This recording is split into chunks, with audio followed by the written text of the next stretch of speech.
Shalom, selamat pagi dan salam sejahtera bagi kita semua, seperti dan pemirsa Bible TV yang dikenal oleh Tuhan. Senang sekali pada hari ini, di hari Jumat di bulan Agustus, kembali berjumpa kembali bersama dengan saya, Pendeta Budi Prasojo dari Gereja Betani Indonesia Kelapa Gading dalam program acara A Beautiful Life.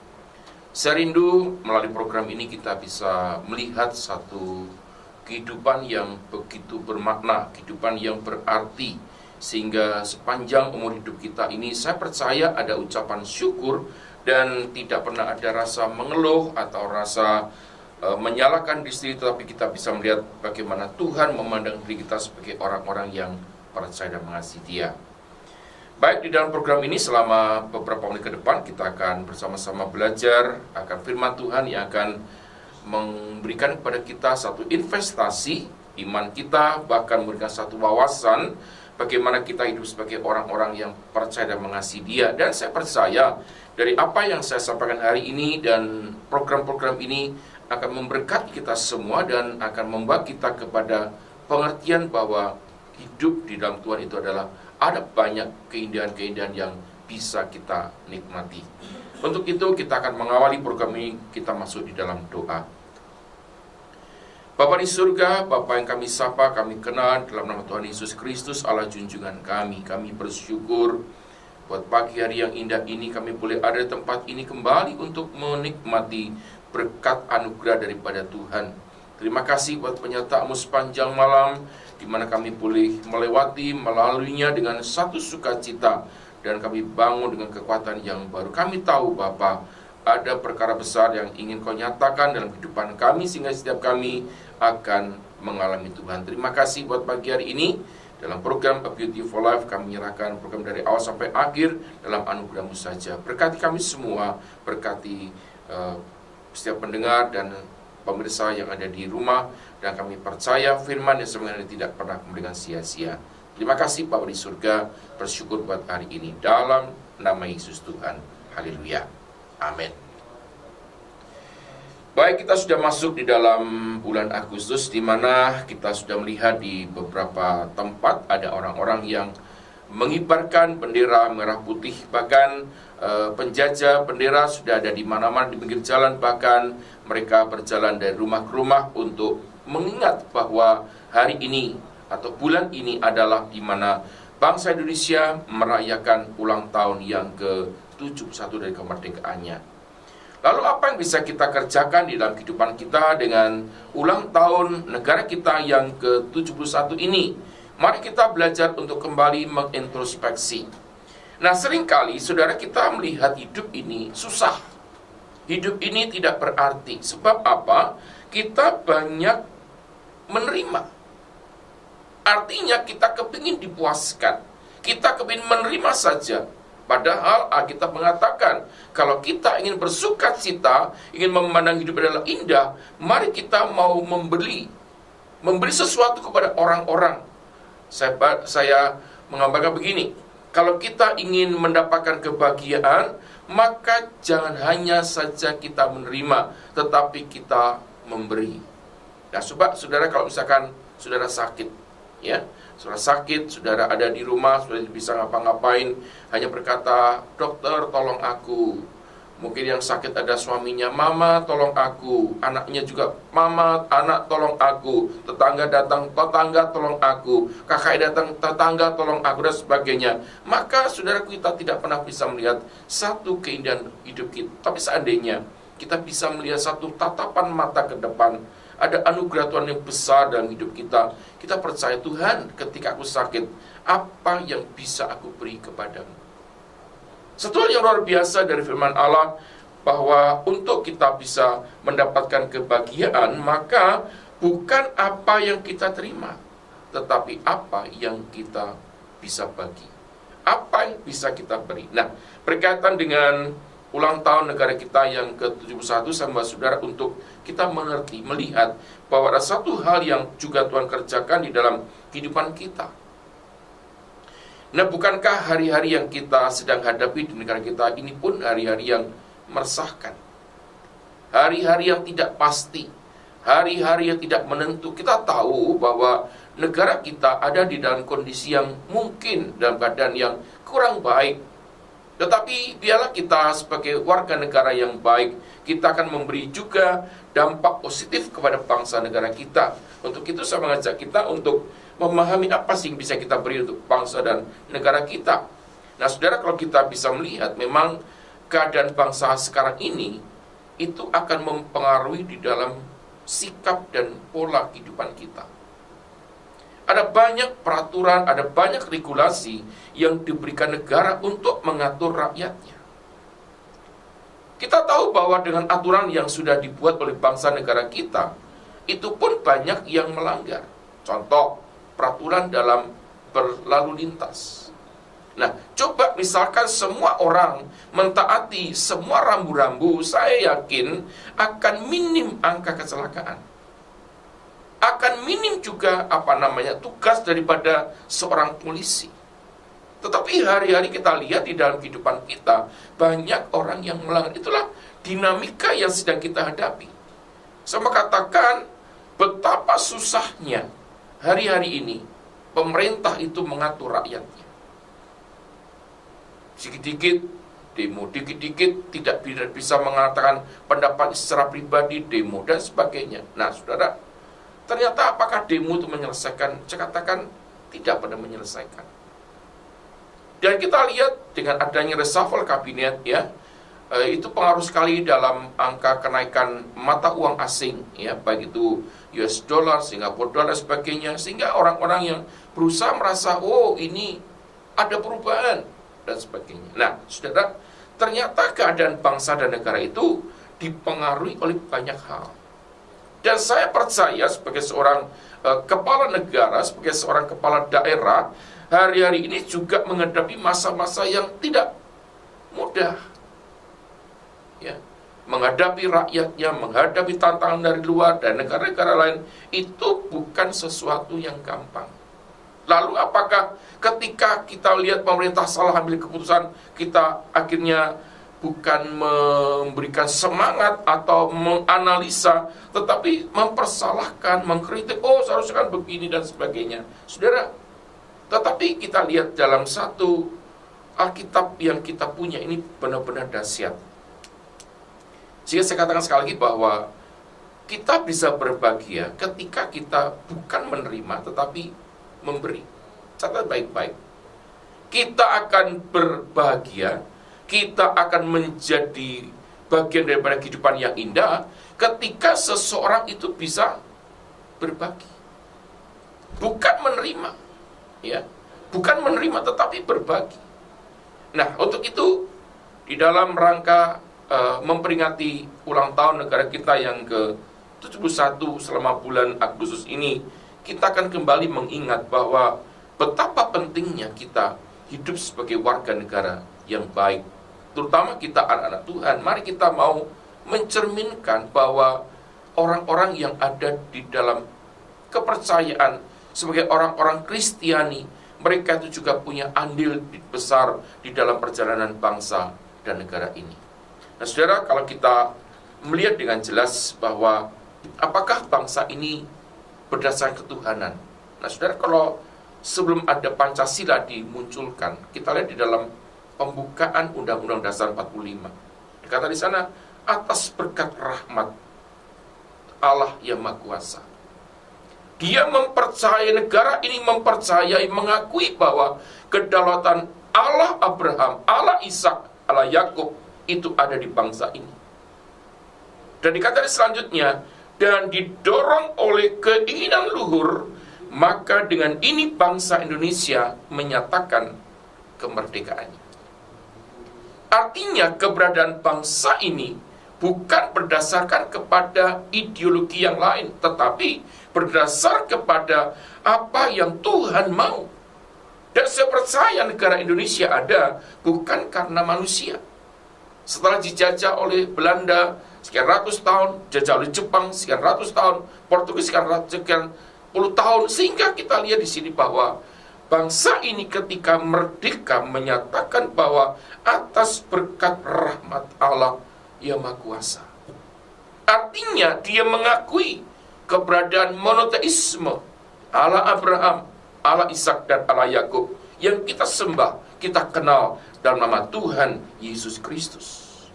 Sehingga kita tidak bisa memisahkan antara kehidupan pribadi kita dengan kehidupan bernegara. Saya mau katakan bahwa kita juga ada di bagian negara ini. Bahkan di dalam Pancasila dikatakan sebagai sila pertama, ketuhanan yang Maha Esa. Artinya benar-benar dalam kehidupan kita mengakui adanya keberadaan Tuhan. Nah, saudara, lalu kalau kita lihat negara kita dalam keadaan seperti ini, ada banyak gejolak ekonomi, gejolak politik. Itu karena apa? Manusia-manusianya yang punya ambisi. Manusia-manusianya yang punya arogansi. Manusia-manusia yang menggerogoti daripada aset-aset negara. Nah, saudara, lalu kita ketika melihat seorang koruptor ditangkap dan akhirnya diadili dan diputuskan, kita berkata, syukurin lu, rasain lu. Saudara, itu memang bagian yang harus kita terima sebagai bentuk negara ini berdasarkan hukum yang adil. Nah, saudara, untuk itu bagaimana sikap kita untuk bisa menjadi warga negara yang baik? Nah, saudara, ternyata Alkitab ini mencatat dengan baik-baik. Ya, Roma pasal 13 katakan tidak ada negara yang tidak berasal daripada Tuhan. Nah, bukti bahwa negara kita mengakui adanya kedaulatan Tuhan di dalam pembukaan, di dalam pembentukan negara ini. Nah, kalau kita lihat ketika negara ini akan diguncang, akan dibelokkan pada satu faham, ternyata Pancasila, Ketuhanan Maha Esa tetap berdiri kokoh. Nah, sampai hari ini ada banyak orang yang kepingin mengubah Pancasila dan Undang-Undang Dasar 45. Saya mengatakan negara ini ada karena Tuhan. Nah, saudara, karena itu bagian kita sebagai orang percaya, ya, saya mengatakan hanya ada di orang-orang percaya saja, yang tidak ada di tempat lain, yang diminta untuk berdoa bagi bangsa dan negara. Coba kita akan lihat di kitab 1 Timotius pasal yang kedua ayat pertama. Inilah petunjuk-petunjukku, banyaklah berdoa untuk orang lain, mintakan rahmat Allah bagi mereka, ucapkan syukur atas segala sesuatu yang akan dilakukannya untuk mereka. Dengan cara yang sama berdoalah bagi raja-raja dan semua orang yang mempunyai wewenang atas kita, dan mereka yang bertanggung jawab yang besar, supaya kita hidup tentram dan damai, sambil menghayati hidup yang saleh, serta banyak merenungkan Tuhan. Sebab seperti itu baik dan menyukakan hati Allah, Juru Selamat kita. Dalam ayat 2 dikatakan di sana bahwa dengan cara yang sama berdoalah bagi raja-raja dan semua orang yang mempunyai wewenang atas kita. Nah, saudara, ini perintah yang Tuhan berikan bagi kita orang percaya untuk berdoa bagi bangsa negara, bagi para pemimpin dari presiden sampai kepada RT dan RW. Terkecil pun dan negara ini perlu didoakan, sebab kalau kita lihat juga di dalam mengatur RT itu juga susah, bukan gampang. Mengatur wilayah lingkungan RT saja itu bukan hal yang gampang. Misalkan orang disuruh kerja bakti, setiap keluarga harus membayar iuran, itu pun juga masih ada yang nggak mau bayar. Apakah dengan paksa dan arogansi? Memang susah. Nah, karena saudaraku, yang pertama yang kita ingin doakan adalah begini: mintakan rahmat Allah bagi mereka. Artinya kepada para pemimpin-pemimpin, kepada raja-raja, dari presiden, menteri dan sebagainya, kita berdoa minta rahmat. Artinya minta satu otoritas Tuhan yang campur tangan di dalam setiap keputusan, setiap pengambilan keputusan, dalam setiap rapat, dalam setiap pembicaraan, itu berdasarkan atas apa? Hikmat yang datang daripada Tuhan. Dan ini bukan perkara yang gampang, tetapi saya mau katakan, kalau kita orang percaya sadar hal ini, saya yakin, ya, dalam Amsal dikatakan, hati raja itu gampang dialirkan kemana saja Tuhan mau bawa. Artinya ketika ada orang-orang berdoa untuk setiap pemimpin-pemimpin, setiap orang-orang yang bertanggung jawab atas yang besar di dalam kehidupan kita, maka di sanalah ada hikmat, ada marifat dari Tuhan yang turun atas presiden kita, akan menteri kita, akan anggota KPK kita, anggota Mahkamah Agung, Mahkamah Konstitusi, Kejaksaan Agung, akan turun bahkan sekecil apapun sampai RW dan RT. Tuhan pun berkarya. Saya mungkin berkata, mana mungkin. Nah, saudara, tadi disebutkan di sana, kalau kita itu berdoa bagi pemimpin kita, maka kita akan mengalami yang namanya hidup tentram dan damai. Tentram dan damai bukan ditentukan berapa besar pasukan TNI, Polri di negara ini. Dan semua katakan, sekalipun tidak ada Polri dan TNI atas bangsa ini, dan kita berdoa kepada mereka, orang-orang yang bisa percaya, rakyat akan mudah diatur, rakyat akan mudah dikendalikan. Nah, saudara, bukankah di hari ini bukan hari-hari yang mudah? Kita tahu kerja keras daripada Polri begitu luar biasa. Ada banyak hal yang menjadi PR hari-hari ini. Kejahatan yang tidak pernah berhenti dan silih berganti, dan itu bermacam-macam. Apalagi di kota kita di Jakarta, setiap hari kita mendengar kasus-kasus pembunuhan, padahal masalahnya apa? Sepele. Masalah utang piutang, masalah asmara. Nah, mari kita berdoa juga bagi sekitar kita, supaya sejahtera kita, sejahtera kota kita adalah sejahtera kita juga. Untuk itu, saudaraku, mari kita kepada Tuhan minta rahmat-Nya, minta rahmat kepada Tuhan, minta anugerah bagi bangsa, bagi pemimpin-pemimpin kita, yang akhirnya Amsal berkata, saya tadi katakan bahwa hati raja itu gampang sekali Allah mengendalikan. Dan saya percaya ketika setiap kita menyisipkan waktu berdoa bagi bangsa negara, mintakan rahmat bagi bangsa ini, saya percaya bangsa Indonesia, dari pemimpin yang atas sampai kepada yang bawah, bahkan yang di pelosok-pelosok, kalau kita berdoa setiap hari mengisi doa ini bagi bangsa negara kita, saya percaya akan ada perubahan besar di bangsa ini. Akan ada sesuatu yang menarik dari bangsa ini. Oh, ternyata bangsa ini tidak tergantung dari partai mana yang memimpin. Ternyata juga setiap anggota partai, ketua-ketua partai akan dikendalikan oleh Tuhan. Nah, saudara, memang kita lihat di dalam beberapa pemerintah yang ada, dan bersyukur kemarin saya mendengar bahwa di kantor gubernur kita itu setiap hari apa itu ada fellowship, ya, anak-anak Tuhan mereka berdoa dengan sesama orang percaya. Anggota DPR juga mengatakan demikian, saudara. Ternyata nih membuktikan bahwa mereka itu perlu Tuhan. Nah, saudara, kalau kita lihat bangsa ini banyak orang pintar, banyak sekali orang bergerak S1, S2, S3, bahkan sampai kepada profesional, ya, sebagai profesor. Nah, tetapi apakah bisa menyelesaikan? Saya mengatakan, kalau tidak ada orang yang berdoa, mereka akan menunjukkan ideologinya dan akan mempengaruhi banyak orang, akan membuat kacau bangsa ini. Tetapi saya katakan, biarlah kita minta kepada Tuhan hari ini, setiap pemimpin-pemimpinan bangsa ini minta rahmat daripada Tuhan, mintakan rahmat daripada, supaya apa? Punya kebijaksanaan, punya kewibawaan, punya otoritas daripada Tuhan, sehingga ketika mengandalkan bangsa ini, mereka itu benar-benar mengandalkan Tuhan.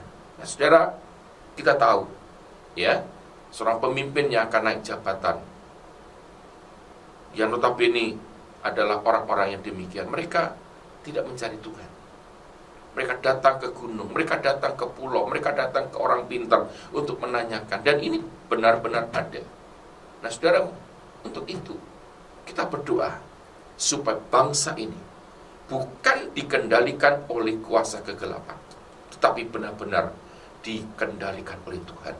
Dari Sabang sampai Merauke, ya.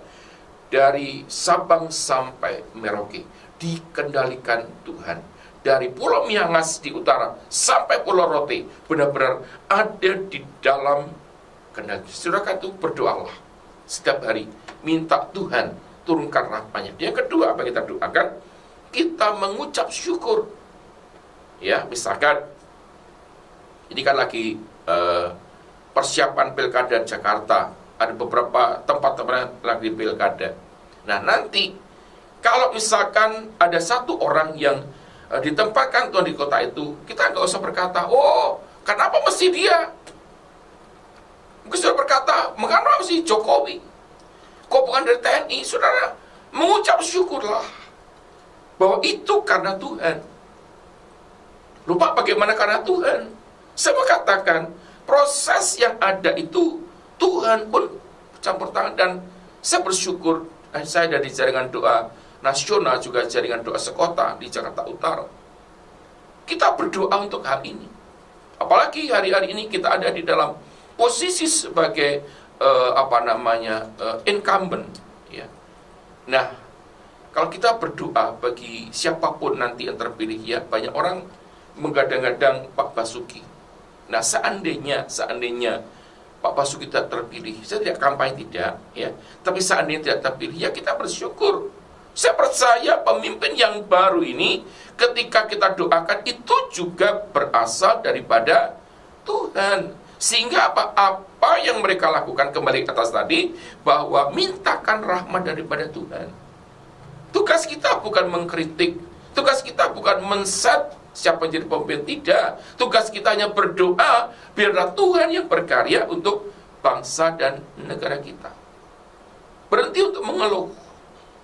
Loh, kenapa kok dia yang jadi anggota DPR? Bukankah dia bla bla bla bla bla? Saudaraku, bersyukur atas bangsa ini. Ya, saya katakan, jadi pemimpin gak gampang. Kita sebagai kepala rumah tangga itu juga tidak gampang. Memimpin istri, memimpin anak-anak tidak gampang. Apalagi memimpin banyak orang. Banyak orang kepingin jadi pemimpin, tapi hanya kepingin gajinya, fasilitasnya hanya kepingin, tapi tidak punya hati untuk memimpin. Ini kan susah. Nah, saudara, ini PR bagi kita, supaya ada sejahtera, ada ketentraman di negara kita, di sekitar kita, maka tidak ada salahnya. Dan saya mengatakan harus kita berdoa bagi bangsa dan negara setiap hari. Dan saya mengatakan ini bukan tugas para pendoa saja, saudara. Tugas kita orang percaya. Karena apa? Firman ini tidak berkata, hai ke para pendoa syafaat. Tidak, saudaraku. Inilah petunjuk-petunjukku. Artinya, untuk semua orang yang memiliki dasar iman percaya Yesus sebagai Tuhan dan Juru Selamat secara pribadi. Itulah sebabnya hari ini kita melihat, jangan kita berpangku tangan, kita cuek dengan keadaan. Saudara, gini gampangnya. Apa yang saya katakan tadi, bahwa apa yang membuat kita bersuka cita, membuat kita bergairah, kalau kita itu bisa memberi, bukan menerima. Contoh, misalkan kita punya rumah, ya, depan kita itu ada halaman, ada jalan raya sebagainya. Nah, kalau kita nunggu tukang sapu, saudaraku, untuk datang ke rumah kita, maka sampai kapanpun, sampai Tuhan datang, ya tetap kotor. Nah, bahkan sampai hari ini, ya, kita bersyukur di pemerintahan Pak Basuki yang sekarang ini, saudaraku, berusaha sampai kepada RT RW menyediakan orang-orang yang bersih-bersih rumah, bersih-bersih halaman, bersih-bersih jalan. Ya, bagaimana Jakarta dengan sibukannya, saudaraku, ya banyak orang yang mungkin tidak bisa ambil bagian, ya. Mereka berkata, aku nggak punya waktu. Kata saudaraku, Pak Ahok ini sedang mengumpulkan banyak orang, ribuan orang, puluhan ribu orang, untuk apa? Hanya untuk kebersihan kota. Nah, apa salahnya kita bisa membagi dalam hal ini? Saudara, mari saya katakan, memang di dalam nubuatan Paulus di kitab Timotius katakan bahwa akhir zaman ini banyak orang yang mementingkan diri sendiri, padahal mereka beribadah. Mari kita tinggalkan semua. Kita bukan orang-orang yang akan tenggelam di dalam dunia ini, tapi kita ada orang-orang yang punya andil besar. Saudaraku, kita mau berdoa setiap hari, Sisipkan doa buat presiden kita, buat gubernur kita, buat para menteri-menteri kita, buat para anggota DPR kita. Kita sisipkan. Dan saya percaya ketika waktu Tuhan ya akan terjadi, angka korupsi akan tidak ada. Ya, angka-angka yang berbuat kejahatan itu pasti akan menjadi berkurang. Sebab apa? Ada banyak orang yang punya dasar, yaitu firman Allah yang akan meninggikan nama Tuhan dalam setiap kehidupan kita. Lewat apa? Doa-doa kita untuk bangsa dan negara kita. Dan terakhir, ayat dikatakan, hidup seperti itu baik dan menyukakan hati Allah, Juru Selamat kita. Dan lihat, ketika kita berdoa bagi bangsa negara, bagi pemimpin-pemimpin kita, itu baik dan hati Tuhan disenangkan. Dan saya percaya kalau hati Tuhan senangkan, ada berkat-berkat spesial yang akan diberikan pada setiap saudara. Untuk itu, ayo saya mengajak kita setiap hari sisipkan doa-doa saudara bagi para pemimpin-pemimpin kita. Kita mengucap syukur, mintakan rahmat bagi para pemimpin, dan saya percaya waktu Tuhan akan menentukan bagaimana negara ini benar-benar akan mengalami lawatan daripada Dia. Mari kita berdoa. Bapa di surga, kami bersyukur buat firman yang datang di pagi hari ini. Hamba yakin percaya dengan suara daripada Tuhan untuk disampaikan. Bapa, ampuni kami kalau selama ini kami mengeluh, kami mengkritik, kami tidak puas dengan pemerintah yang ada. Biarlah Tuhan kami berkata kepada Engkau hari ini, kami akan berubah, kami akan terus berdoa, kami ambil waktu berdoa untuk mintakan rahmat, untuk mengucap syukur buat pemimpin-pemimpin di bangsa ini. Dan hamba percaya ketika kami berdoa pada waktu Tuhan, Tuhan akan menyatakan kuasa-Nya. Kata Bapa, biarlah kami mau ambil bagian setiap hari berdoa bagi bangsa dan negara ini. Terima kasih. Bila kiranya Kau berikan satu kemampuan bagi kami untuk melakukan firman. Kami bersyukur untuk pagi ini. Kami tak lupa berdoa bagi bangsa negara kami. Kami mintakan kepada Bapa rahmat anugerah. Bersyukur buat presiden kami, gubernur kami, setiap orang-orang yang percaya di negara ini. Kami bersyukur kepadamu. Terima kasih Bapa. Dalam nama Yesus kami berdoa dan bersyukur. Haleluya. Amin. Baik, kesempatan baik ini saya mengundang Bapak Saudara semua yang belum memiliki tempat ibadah tetap, hadirlah dalam setiap ibadah kami di Gereja Betani Indonesia Kelapa Gading yang beribadah di Klub Gading Mas di belakang Balai Samudra setiap hari Minggu jam 8 pagi dan jam 10 pagi. Dan setiap ibadah ada sekolah minggu, dan bawalah anak saudara untuk hadir di sana. Selamat pagi, sampai berjumpa minggu depan. Tuhan berkati setiap kita. Haleluya. Amin.